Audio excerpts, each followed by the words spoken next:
नमो बुद्धाय। दोस्तों, आज फिर हाजिर हैं गौतम बुद्ध की एक और नई प्रेरणादायक कहानी के साथ। जी हाँ दोस्तों, आज फिर से एक और नई कहानी हम लेकर आए हैं। तो कहानी को सुनकर आपकी जो भी समस्याएं हैं, आपका मन परिवार को लेकर इधर उधर भटकता रहता है, वे सब शांत हो जाएगा। तो चलते हैं कहानी की तरफ। तो कहानी का नाम है किसान की समस्या। किसान की समस्या। सालों पहले गुमथा गांव में रहने वाला एक किसान काफ़ी दुखी था।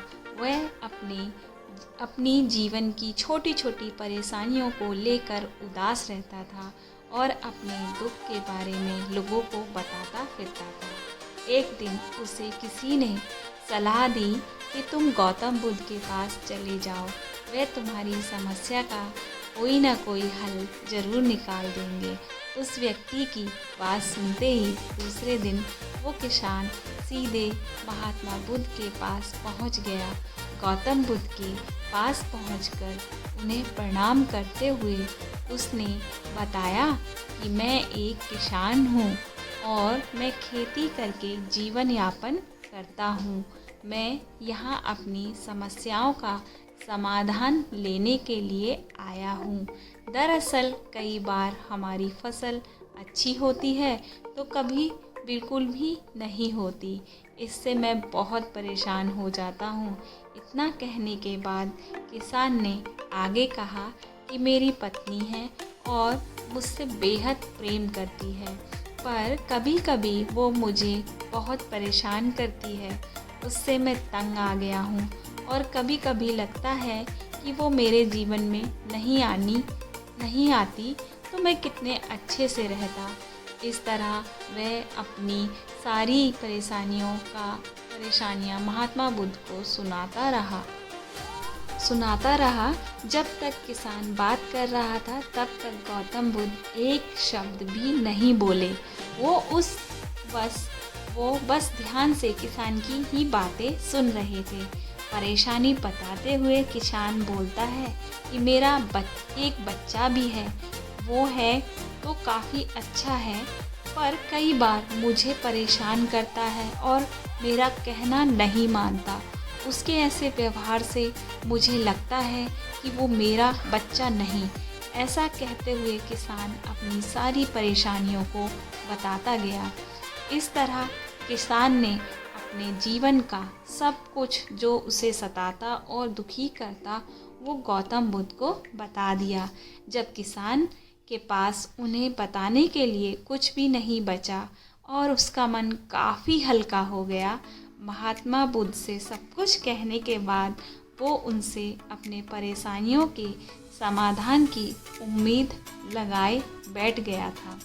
काफ़ी देर तक गौतम बुद्ध ने जवाब का इंतज़ार करने के बाद बेसब्र होकर किसान ने ऊंची आवाज़ में महात्मा बुद्ध से पूछा, क्या आप मेरी समस्या को लेकर कुछ नहीं कहेंगे? तब गौतम बुद्ध बोले, मैं तुम्हारी किसी तरह से भी मदद नहीं कर सकता। किसान ने महात्मा बुद्ध से ऐसे जवाब की उम्मीद नहीं की थी। वो उनका जवाब सुनकर हैरान हो गया। उसे अपने कानों पर भरोसा नहीं हो रहा था। उसने भगवान बुद्ध से पूछा कि ये आप क्या बोल रहे हैं? क्या आप मेरी समस्या का समाधान नहीं कर सकते? मैंने सुना था कि आप सभी की समस्या का समाधान करते हैं, तो मेरी समस्या का क्यों नहीं करेंगे? महात्मा बुद्ध इस बात पर किसान से कहते हैं कि आपके जीवन में जितनी कठिनाइयाँ हैं उतनी हर किसी के जीवन में होती हैं और सबको अपनी छोटी समस्या भी बड़ी लगती है। आपके जीवन में कोई ऐसी समस्या नहीं है जो दूसरों की ना हो। हर व्यक्ति को अपने जीवन में सुख दुख का सामना करना पड़ता है।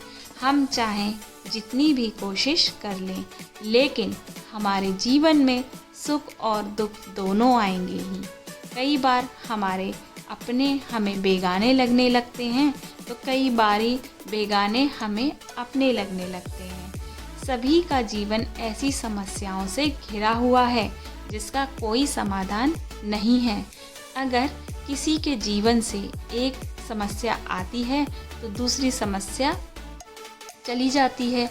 ऐसे में तुम एक समस्या का आज समाधान कर लोगे तो तुम्हें कल दूसरी समस्या का सामना करना पड़ेगा। यही जीवन का एक अटल सत्य है। बुद्ध की बातें सुनकर किसान को गुस्सा आ जाता है और वह उन्हें बोलता है कि लोग आपको महात्मा कहते हैं। मैंने लोगों से यह भी सुना कि आप सबकी परेशानियां दूर करते हैं, पर मेरी समस्या का निवारण करने के बजाय आप मुझे फिजूल की बातें बता रहे हैं। मैं आपके पास बहुत उम्मीद लेकर आया था, पर अब मुझे लग रहा है कि आपके पास मेरा आना व्यर्थ हुआ। मैंने जो भी आपके बारे में सुना वो सब झूठ है। महात्मा बुद्ध को इतना कहकर किसान वहाँ से जाने लगता है। तभी उससे भगवान बुद्ध कहते हैं कि तुमने जो समस्याएं बताई हैं उनका मैं समाधान नहीं कर सकता, पर मैं तुम्हारी दूसरी परेशानी का निवारण कर सकता हूँ।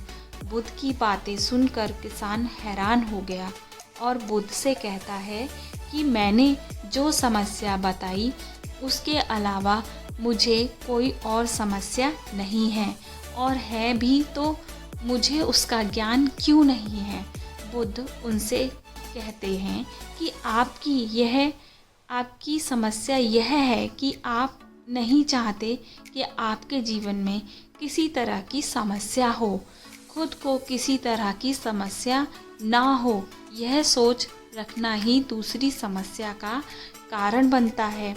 आपको यह स्वीकार कर लेना चाहिए कि हर व्यक्ति के जीवन में किसी न किसी तरह की समस्या होती है। ये सोचना छोड़ दो कि आप दुनिया के सबसे दुखी इंसान हो।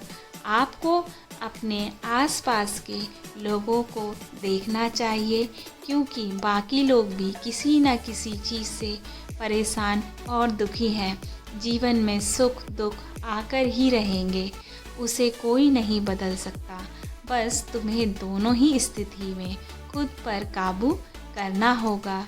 इससे दुख का असर तुम पर ज़्यादा नहीं होगा। ऐसे में तुम्हें यह सोचना छोड़ना होगा कि तुम्हारे जीवन में समस्या ना है, तभी तुम हर समस्या को आसानी से सामना कर पाओगे। बुद्ध की बातें सुनकर किसान उनके पैरों पर गिर गया और उनसे माफ़ी मांगने लगा। वो समझ चुका था कि महात्मा बुद्ध उससे क्या कहना चाह रहे हैं। कहानी से दोस्तों यह सीख मिलती है, हमें अपनी छोटी छोटी परेशानियों के लिए किसी से शिकायत नहीं करनी चाहिए, बल्कि उनका सामना खुद करना चाहिए। तो दोस्तों आशा करती हूँ इस कहानी से आपको काफ़ी कुछ समझ आया होगा और काफ़ी सीख मिली होगी, क्योंकि अक्सर ऐसा होता है कि हमारे ऊपर छोटी सी परेशानी आती है और हम उससे परेशान हो जाते हैं और अपने फ्रेंड्स और फैमिली मेम्बर्स को कहने लगते हैं बिना सोचे समझे। हम इतने बहुत चिंता में डूब जाते हैं उस छोटी सी परेशानी को लेकर। लेकिन दरअसल में दोस्तों ऐसा है कि इस परेशानी से हर एक व्यक्ति जूझ रहा होता है, क्योंकि गृहस्थ जो परिवार होता है और पारिवारिक जीवन जो होता है उसमें हर तरह की समस्या का चढ़ाव उतार आता रहता है, क्योंकि यही तो जीवन है, सुख दुख। कभी सुख है तो कभी दुख है, तो यही हमारे जीवन का पार्ट है। तो दोस्तों आपको ये कहानी बहुत अच्छी लगी होगी, उम्मीद करती हूँ। तो अपने फ्रेंड्स और फैमिली के साथ ये कहानी शेयर करना, और मेरे इस चैनल पर गौतम बुद्ध की और भी कहानी आती है, उन्हें आप देखिए और अपने फ्रेंड्स और फैमिली के साथ शेयर कीजिए। नमो बुद्धाय। बुद्धं शरणं गच्छामि, धम्मं शरणं गच्छामि।